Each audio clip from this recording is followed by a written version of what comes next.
ये बांग्लादेश के जो 10 करोड़ बांग्लादेशी बुलाए थे, इनके दामाद लगते हैं वो। ये आम आदमी की सरकार नहीं है, ये दूसरी कांग्रेस की सरकार है। ये चंबल के डाकुओं से भी ज्यादा खतरनाक, समझे। वो तो रात को लूटे, ये दिन में लूटते थे।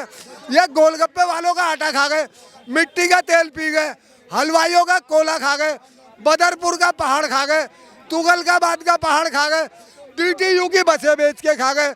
सड़कों पे पटरी के किनारे काले पत्थर होते थे 2.5 मन के, ये पत्थर भी बेच के खा गए। ये बिजली के खंभे भी खा गए। इनका पेशा क्या था? किसानों की जमीनें छीनो, सरकारी जमीनों पर नाजायज कब्जे करवाओ, झोपड़ियां डलवाओ, और जब इलेक्शन का टाइम आ जाए तो रात को आग लगवाओ, सुबह जाके आलू पूड़ी बंटवाओ।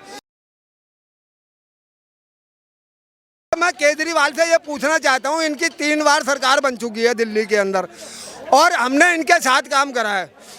कांग्रेस सरकार हमारा गला काटती थी। गरीब की रेहड़ी 1000 की और जुर्माना 2000 का, बल्कि 4-4 का जुर्माना होता था। ये केजरीवाल ने हमसे कहा, वादा करा कि आप हमारा समर्थन करो, हमारी सरकार बनवाइए, हम आपके ये जुर्माने बिल्कुल ख़त्म करा देंगे, समझे। आपको लाइसेंस दिलवा देंगे, आपको जीने का अधिकार दिलवा देंगे। 3 बार सरकार बन चुकी है इनकी। मैं ये पूछना चाहता हूँ, दिल्ली के अंदर इन्होंने कितने आदमियों को खाने कमाने के लिए, रोजी रोटी के लिए लाइसेंस दिया है? दिल्ली तो लंदन वाले मॉडल पे बन रही है। ये लंदन क्या बनाए, ये पेरिस बना रहे हैं। ये रोजी रोटी गरीबों की और छीन रहे हैं। जो गरीब लोग, तांगे वाले, रिक्शे वाले, जो मजदूर आदमी जो रोटी कमा के खाते थे ना चांदनी चौक में, ये गरीबों की खून पसीने की कमाई है जो इन्होंने वहाँ सड़कों में लगाई है पेरिस बनाने के लिए। सारों को बेरोजगार कर दिया। जितने भी लोग हैं पूरी दिल्ली के अंदर, कौन सा आदमी कमा के खा रहा है? मुझे ये बताओ। ये धोखेबाज, 1 नंबर धोखेबाज है केजरीवाल। कि हमने आपके गरीबों के अकाउंट में 5000 रुपए भिजवाए थे और सब लोगों को मदद कर रहे हैं। कुछ भी नहीं कर रहा। इसने अपने विधायकों की सैलरी मालूम है 2.5 गुना बढ़ा दी है। इसने क्या करा? और राजधानी नहीं बढ़ी, बस उनकी राकेश टिकैत का समर्थन करा था, आपको मालूम होना चाहिए। और समर्थन करके जो किसानों का जो सामान आता था, यहाँ सब्जियां वगैरह आती थी, 10 रुपए किलो का आलू 50 रुपए किलो बिका, 40 रुपए किलो की गोभी बिकने वाली 140 रुपए। कभी इन्होंने बाजार से खरीद के खाई है? कभी गरीब के झोपड़े में जाके देखा है इन्होंने? कभी रेहड़ी पटरी वालों के घरों में झांक के देखा है कि ये छोले बेचने वाले कैसे ये गुजारा करते हैं?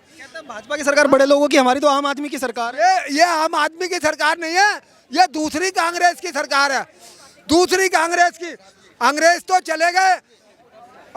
चले गए, डकैतों को छोड़ गए।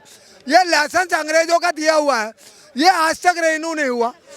इस अंग्रेजों ने दिया था सन 57 में म्युनिसिपल कमेटी, नेहरू डकैत, उसने भंग करवा दी। नेहरू डकैत 58 में बना दी कारपोरेशन, इसका नाम रखना था इनको कर परेशान। गरीब की रेहड़ी 1000 की और जुर्माना 2000 का। अंग्रेज चले गए, डकैतों को छोड़ गए। ये चंबल के डाकुओं से भी ज्यादा खतरनाक, समझे। वो तो रात को लूटे, ये दिन में लूटते थे। ये गोलगप्पे वालों का आटा खा गए, मिट्टी का तेल पी गए, हलवाइयों का कोला खा गए, बदरपुर का पहाड़ खा गए, तुगलकाबाद का पहाड़ खा गए, TTU की बसें बेच के खा गए। सड़कों पे पटरी के किनारे काले पत्थर होते थे 2.5 मन के, ये पत्थर भी बेच के खा गए। अब ये सीमेंट के बना के लगाते हैं, हर साल टेंडर भरे जाते हैं, घोटाले होते हैं। ये बिजली के खंभे भी खा गए, चावड़ी बाजार में लगे हुए हैं लोहे के डबल गार्डर वाले, बीच में एंगल लगा हुआ, ये वो लोहा भी खा गए। दिल्ली में ट्रेन चला करती थी, 1 ही गन्नी लगती थी, ये वो ट्रेन भी बेच के खा गए। इनका पेशा क्या था? किसानों की जमीनें छीनो, सरकारी जमीनों पर नाजायज कब्जे करवाओ, झोपड़ियां डलवाओ, और जब इलेक्शन का टाइम आ जाए तो रात को आग लगवाओ, सुबह जाके आलू पूड़ी बंटवाओ। गरीब को गरीब बना के रखो ताकि वोट बैंक पक्का बना रहे। अगर ये अमीर हो जाएगा तो हमें वोट कौन देगा? अंग्रेजों ने बांटा हिंदू मुसलमानों को, 200 बरस राज करा। इन डकैतों ने हिंदू मुसलमान को छोड़ो, दलितों को, ब्राह्मणों को भी बांट दिया।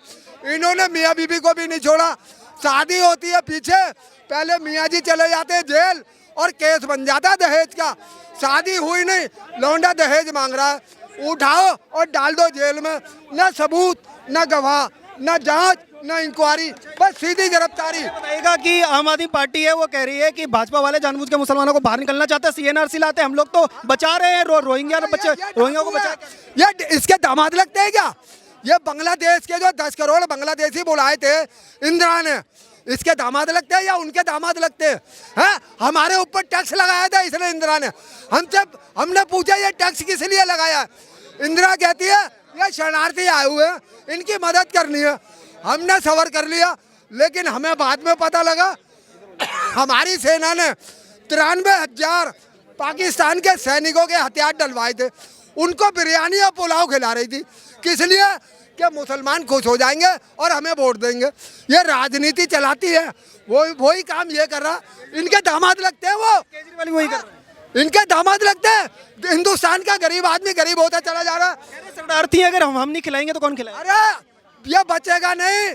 जिन लोगों की जमीनें छीनी है, अगर वो उतरे आए ना, बरेली में 27 गांव की जमीन है, 1381 एकड़ नेहरू ने ये इनका पेशा जब से चला आ रही है। कांग्रेस पार्टी कौन कहता है ये कांग्रेस? कितने बाप हैं इसके? कितने बाप की औलाद है ये?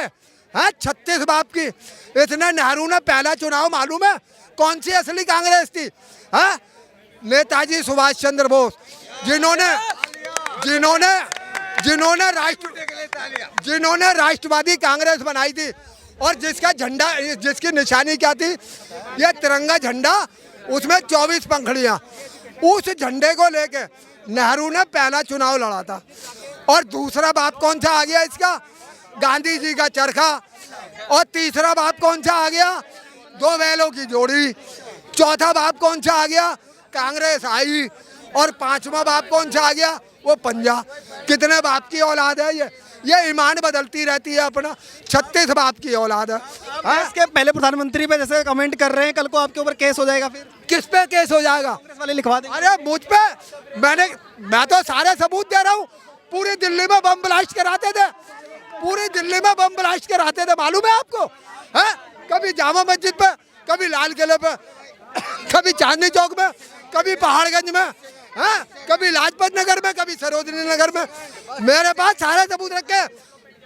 सुप्रीम कोर्ट में बम ब्लास्ट हुआ, कितने आदमी मरे? हैं? फर्जी एनकाउंटर बता रहे थे। फर्जी एनकाउंटर फर्जी बताएंगे, ये फर्जी बताने वाले। कितनी पब्लिक मरी? राहुल को तो धक्के मार के भगाया था राम मनोहर लोहिया से, भूल गए ये? वो तो कहते हैं कि आज तो हम जो है हमारी सरकार जो है, हमने हमेशा देश की आज़ादी में योगदान दिया। कुछ नहीं बलिदान दिया। बलिदान देने वाले इनको मालूम है बलिदान दिया। क्या नाम है उसका? प्रताप सिंह कैरो का नाम सुना है आपने? है पंजाब का वित्त मंत्री। क्या उसकी पोस्टमार्टम की रिपोर्ट आई? कैसे मरे? हाँ क्या लाल बहादुर शास्त्री की रिपोर्ट आई? किस तरीके से मारा गया उनको? कैसे मौत हुई? क्या फखरुद्दीन अली अहमद, क्या फखरुद्दीन अली अहमद की मौत क्या पोस्टमार्टम हुआ? फखरुद्दीन अली अहमद का पोस्टमार्टम हुआ? करा किसी ने?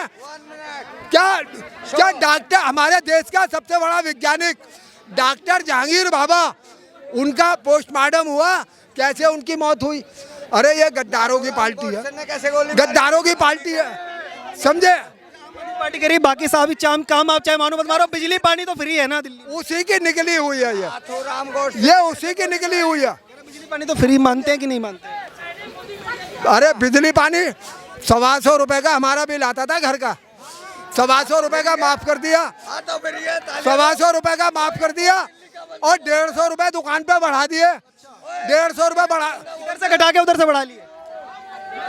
जिसका 1 किलो वाट का है उसके 150 बढ़ा दिए, और जिसका 4 किलो वाट का उसके 600 रुपए बढ़ा दिए।